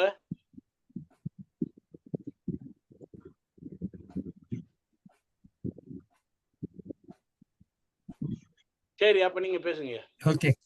ஸோ இப்போ இவங்க இன்னைக்கு பேச்சு ஷாமினி, அது ஒரு எக்ஸாம்பிள் நான் கொடுக்குறேன். ஸோ அவங்க என்னன்னா, எங்க அண்ணா ஒரு சின்ன தொழில் தான். டவுனுக்கு போயிட்டு ஒரு ஐஸ் பெட்டி, அந்த ஐஸ் விற்கிறது, அப்புறம் கோபி கடை செய்யறது, ஒரு சின்ன கடை தான் ஆரம்பிச்சு இந்த எஸ்டேட்ல. அதில் உள்ள வருமானம் வச்சு ஒரு குடும்பத்தையே நடத்திட்டோம்.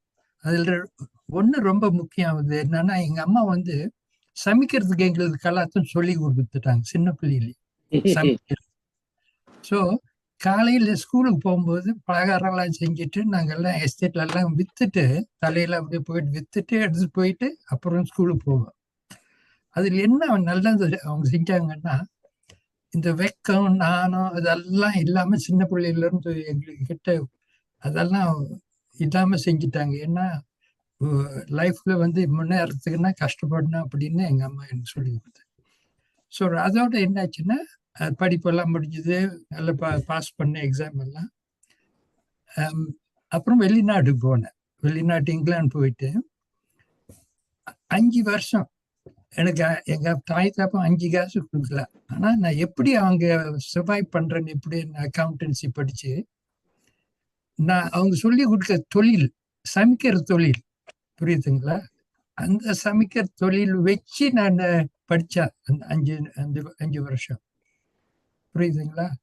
ஸோ ஒரு தொழில் நம்ம கையில இருந்தா இந்த காலத்துல நான் டாக்டர் ஆகணும், லாயர் ஆகணும் அதெல்லாம் இருக்கலாம். ஆனா உங்களுக்குன்னு ஒரு தொழில், ஒரு பிசினஸ் தொழில் இருக்கணும். ஸோ அதை முடிச்சுட்டு நான் திரும்பி வந்தேன். மலேசியாவுக்கு வந்துட்டு பேங்க் நகரில் அக்கௌண்ட்னு வேலை. சம்பளம் ஒரு மாசம் இவ்வளவுதான் கொடுப்பாங்க அந்த காலத்துல.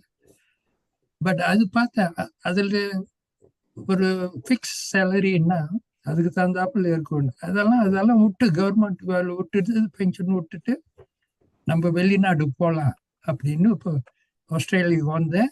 ரொம்ப இங்க வந்து கூட நல்ல வேலை கிடைச்சிது. அதே நேரத்தில் எனக்கு படிக்கிறதுக்கு என்ன வாய்ப்பு இருக்கு. இப்போ பிஹெச்டி இப்போதான் முடித்தேன் ஒரு வருஷம் இன்னைக்கு. ஸோ நான் என்ன சொல்றதுன்னா, நம்ம வீட்டிலே பிள்ளைங்க அவங்களுக்கு ஒரு தொழில் சொல்லி கொடுங்க. சமைக்கிறதுக்கோ எதுனா படிப்பு இருக்கலாம், ஆனால் முடியாது. இன்னொன்று என்னன்னா, இந்த இன்ஃப்ளேஷன் பற்றி இப்போதான் ஒரு பேப்பர் எழுதினேன். Inflation in Malaysia very soon will be பப்ளிஷ்டுன்னு. இந்த காலத்தில் வந்து ப்ரைஸஸ் ரொம்ப கூடிக்கிட்டே போகுது, ஆனால் வருமானம் குறைஞ்சிக்கிட்டே போகுது எல்லாத்துக்கும். நீங்கள் கவர்மெண்ட்ல இருந்தாலும் சரி, ஒரு கம்பெனியில் இருந்தாலும் சரி, you can sustain the price increases. உங்களுக்குன்னு ஒரு தொழில் எதுனா சரி, நீங்கள் எதுனா ஒரு தொழில் செய்கிறீங்களா, ஒரு சாயந்தரம் போயிட்டு ஒரு சமைக்கிறதோ, இன்னும் ஃபேமிலியில் ஒய்ஃப்ஸ் எல்லாம் இருப்பாங்க, போய் சமைக்கிறதோ எதுனா பழகிக்கங்க. அதை வச்சா உங்க எதிர்காலம் நல்லா இருக்குன்னு சொல்றேன். ஓகே, நன்றி. தேங்க்யூ.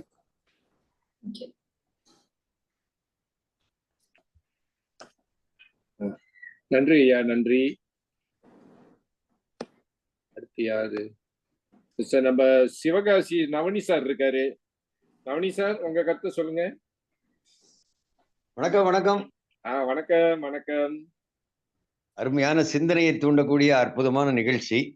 எல்லாருக்கும் எல்லாருக்கும் தெரியும் அப்படின்னு இருந்தா கூட அதை நினைவூட்டுறதுக்கு, அதை வகைப்படுத்துறதுக்கு, அதை வரிசைப்படுத்தி சொல்றதுக்கு ஒரு அற்புதமான பேச்சாளர் நமக்கு சாமினி அவருடைய பேச்சு ரொம்ப சிந்தனையை தூண்டுற ஒரு நிகழ்ச்சியா இருந்தது. எப்பவுமே ஞாயிறு பேச்சு எப்பவுமே ஒரு இன்ச்சு நம்ம வளர்றதுக்கு உதவும். ஒரு ஞாயிறு பேச்சு 1 இன்ச்சு வளரும். அப்போ வருஷத்துல 52 இன்ச்சு நம்ம வளர்ந்துருவோம். தொழில் ரீதியா, வருமான ரீதியா, நாலேஜ் ரீதியா, கல்வி ரீதியா, சிந்தனை ரீதியா நம்ம ஒவ்வொரு இன்ச்சா வளர்ந்து ஒரு வருஷம் வாரத்துல 1 இன்ச்சு வளர்ந்தா கூட 52 வாரத்துல 52 இன்ச்சு வளர்ந்துரும். அப்போ இந்த ஞாயிறு பேச்சுக்கு வந்திருக்கிறவங்க அத்தனை பேருக்குமே இது தெரியும், நாம சொல்ல தேவையில்லை. இந்த சாமினி அவங்களுடைய பேச்சு வந்து ரொம்ப அருமையா இருந்தது. அதாவது குழப்பம் இல்லாம பாயிண்டா எதுக்காக சம்பாதிக்கணும், கடன் பற்றக்கூடாது, பெரிய பாவப்பட்ட ஜென்மம் ஆயிடக்கூடாது, பூவர் ஆயிடக்கூடாது, அப்புறம் இன்ஃப்ளேஷன் வளர்ந்துட்டு இருக்கு, நம்ம வருமானம் உயரலைன்னா அதை வந்து சந்திக்க முடியாது, நாளைக்கு நம்மளுடைய ஃபியூச்சர் இருக்கு, பிள்ளைங்க இருக்கிறாங்க, அவங்களுடைய படிப்புக்காக அப்படின்னு ஒவ்வொன்றும் பாயிண்டா சிந்திக்க வச்சு இந்த சிந்தனையின் மொத்தமா ஒரு பெரிய ஒரு அகழ்வாராய்ச்சி மாதிரி மனசுக்குள்ள தோண்டி எடுத்து சிந்தனையை தூண்டி நம்ம இனி கொஞ்சம் பிளானிங்கா இருக்கணும், நேரத்தை செலவிடுறதுல கவனம் இருக்கணும் அப்படிங்கிற எல்லா விஷயத்தையும் அவங்க சொன்னாங்க. அவங்களுக்கு என்னுடைய பாராட்டுகளும் வாழ்த்துக்களும். ரொம்ப சிறப்பா எங்களுக்கு வழி நடத்துற மாதிரி இந்த பேச்சு இருந்தது. வாழ்த்துக்கள். வாய்ப்புக்கு நன்றி சார். தேங்க்யூ. நன்றி. ஓகே, திரு ரேகோ சார் இருக்கிறீங்களா? ரேகோ சார், திரு ரேகோ. அதான் நான் பேசுறது நிறைவுபடுத்தி விடுத்து சொன்னேன். அல்ல, ஓகே. ஷாமினி அவர்களை பேச சொல்லுங்கள். சரி, முடிச்சிடலாமா? சரி, ஓகே. நம்ம நிகழ்ச்சியை முடிப்பதற்கு முன் இன்றைய பேச்சாளர் சகோதரி ஷாமினி அவர்கள் ஏதாவது சொல்ல விரும்புறீங்களாமா? இந்த வாய்ப்பு கொடுத்ததுக்கு ரொம்ப நன்றி. நான் சொன்ன மாதிரி எப்பவுமே ஒரு டீச்சருக்கு வந்து என்ன ஃபீல் இருக்கும்னா, படிச்சு கொடுக்கும் போது அவங்களுக்கு பிள்ளைங்களுக்கு படிச்சு கொடுக்கும் போது அவங்களும் கத்துக்குவாங்க. அந்த மாதிரியான விஷயம் தான் எனக்கும். நான் வந்து ஒரு விஷயத்த சொல்றேன்னா அது வந்துட்டு கடவுள் எனக்கு வந்து ஏதோ ஒரு முறையில எனக்கு ஒரு இன்னைக்கு நான் பேசுறது எல்லாமே அட்ஹாக்கா தான். அதாவது அந்த நேரத்துல வந்து ஒரு விஷயங்கள் நான் ஸ்லைட்ஸ் தான் ரெடி பண்ணேன். ஆனா அதோட விஷயங்கள், அதோட கண்டென்ட் எல்லாமே வந்துட்டு ஏதோ ஒரு சக்தி என்னை வந்து பேச வச்சுச்சு. அது மூலியமா நானே நிறைய கத்துக்கிட்டேன். சோ அதனால இந்த வாய்ப்புக்கு மிக்க நன்றி. சிறப்பு சிறப்பு சிறப்பு. ஆகையால பொருளாதார சுதந்திரம் என்ற தலைப்புல வந்து இந்த வாரம் ஞாயிறு பேச்சை அலங்கரித்தவர் சகோதரி ஷாமினி. நிறைய விஷயத்தை வந்து அவர் பகிர்ந்து கொண்டார். ஒரு விஷயம் என் மனசுல பதிஞ்ச ஒரு விஷயத்தை வந்து இங்க நிறைவாக பதிவு செய்கின்றேன். இப்ப நம்ம வந்து ஒரு சொத்து வாங்குறோம், காரா இருக்கட்டும், வீடா இருக்கட்டும், நிலமா இருக்கட்டும். நம்ம ஒரு 50 விழுக்காடு கட்டிட்டு 50 விழுக்காடு லோன் எடுத்தா சிறப்பு. அததான் அதுல இருந்துதான் நம்ம வந்து சீக்கிரம் விடுபட முடியும். ஆனா இன்னைக்கு ஒரு மனிதனை கடன்ல வந்து அழுத்துறது வந்து பல கவர்ச்சியான விஷயமா இருக்கு. இன்னைக்கு ஷாமினிக்கு உங்களுக்கு தெரியும், இப்ப துங்காமினாலெல்லாம் வந்து இந்த யூஸ்கா எல்லாம் இருக்கு, யூஸ்கா. அதுல வந்து பெரிய பதாகையில என்ன போட்டிருக்கான் தெரியுமா? 100% லோன். லைசன்ஸ் இல்லாட்டி கூட நாங்க காடி கொடுக்குறோம், பிளாக் லிஸ்ட் இருந்தாலும் காடி கொடுக்குறோம், கிராண்டோ தேவையில்ல. பெரிய பதாகையில போட்டிருக்கான். இது சட்டவிரோதமா என்னன்னு எனக்கு தெரியல. அரசாங்க ஊழியர்கள் அந்த படம் போயிட்டு வந்துகிட்டு இருக்காங்க. இப்படி ஒரு பதாகை போடலாமா, போடக்கூடாதா? அதாவது கார் ஓட்டும் உரிமம் இல்லாட்டி கூட வாங்கலாம்னு சொல்றதெல்லாம் வந்து எனக்கு புரியல அந்த விஷயம். ஆனா பெருசா போட்டிருக்காங்க. இதெல்லாம் வந்து பார்க்க போது இந்த இளைஞர்களுக்கு வந்து அது வந்து ஒரு ஈர்ப்பா இருக்கு, ஒரு கவர்ச்சியா இருக்கு. ஆனா அந்த கவர்ச்சி என்ன ஆகும்? அவங்கள வந்து ஒரு பாதாளத்துல போய் தள்ளி விட்டுரும் அப்படின்னு தான் நம்ம அதை யோசிக்கிறது இல்லை. அதனால வந்து நேரத்தை கடைபிடித்தல் நீங்க சொன்னீங்க, மிக அற்புதமான ஒரு விஷயம். ஒரு அப்பாயின்மெண்ட்டுக்கு போகும்போது ஆரம்ப கோணல் முற்றிலும் கோணல் மாதிரி ஆயிடாம சரியான நேரத்துல வந்து நம்ம போகுன்றதெல்லாம் ரொம்ப ஒரு அற்புதமான விஷயத்த. அதை நானும் ரொம்ப கவனமா இருப்பேன். அந்த ஃபர்ஸ்ட் அப்பாயின்மெண்ட் நான் ஒரு 10 நிமிஷத்துக்கு முன்னுக்கு போகதான் நான் வந்து என்னைக்குமே பிளானிங் பண்ணுவேன். இந்த நேரத்துல நம்மளுக்கு ஒரு நடிகரை ஞாபகம் வருதுங்க. உங்களுக்கு தெரியும் அந்த நடிகர் யார்? அந்த படம் நம்ம சிவாஜி கணேசன் சார். அவரோட 55 வருஷ திரையுலக வாழ்க்கையில ஒரு முறை கூட அவரோட ஷூட்டிங்ல வந்து தாமதமா போனது இல்லையா? நேரத்தை வந்து கடைபிடித்தல் பாருங்களேன், அந்த பிரின்சிபல், அந்த தொழில் பக்தி, இதெல்லாம் வந்து இந்த நேரத்தை கடைபிடிக்கிறதுலாம் வந்து அவர் ஞாபகம் தான் வருது. இப்படி 55 வருஷம் ஒரு நேரத்தை ஒரு வாட்டி கூட அவர் வந்து மிஸ் பண்ணாம போனாரு அப்படின்னா வந்து பார்க்க போது வியப்பா இருக்கு. அதனால இன்றைய நிகழ்ச்சி வந்து மிக அற்புதமாகவும் பயனுள்ள நிகழ்ச்சியாக தான் நான் சொல்ல வேண்டும். ஒரு புத்தகத்தை படிச்ச, பொருளாதார சுதந்திரம் என்ற புத்தகத்தை படிச்சு தெரிஞ்சுக்கிட்ட மாதிரி ஒரு உணர்வு எனக்கு இருந்தது. ஆகையால வந்து இங்க வந்தவங்களுக்கும் சரி, நானா இருக்கட்டும் சரி, நாங்க உண்மையிலே பயனடைஞ்சோம். இவ்வேளையில வந்து சகோதரி ஷாமினி அவர்களுக்கு நன்றி, வாழ்த்துக்கள் எல்லாம் சொல்றதுக்கு நான் கடமைப்பட்டு இருக்கிறேன். நன்றி, வணக்கம். அடுத்த வாரம் வேற ஒரு தலைப்பு, வேற ஒரு பேச்சாளரோட சந்திப்போம். நன்றி. நன்றி.